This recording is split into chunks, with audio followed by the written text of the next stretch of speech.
اعوذ باللہ من الشیطان الرجیم بسم اللہ الرحمن الرحیم۔ السلام علیکم ناظرین، انشاءاللہ آج کی ویڈیو میں مجلس ختم کرنے کا شرعی طریقہ سیکھیں گے۔ سیدنا ابو برزہ اسلمی رضی اللہ تعالیٰ عنہ بیان کرتے ہیں کہ رسول اکرم صلی اللہ علیہ وسلم جب مجلس کو ختم کرنے کا ارادہ کرتے تو یہ کلمات پڑھتے۔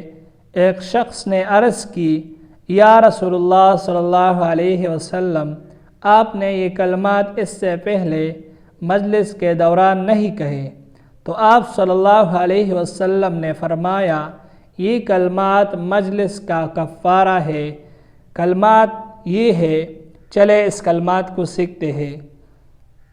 سبحانک اللہم وبحمدک اشہد ان لا الہ الا انت استغفرک واتوب الیک۔ سبحانک اللہم وبحمدک اشہد ان لا الہ الا انت استغفرک واتوب الیک۔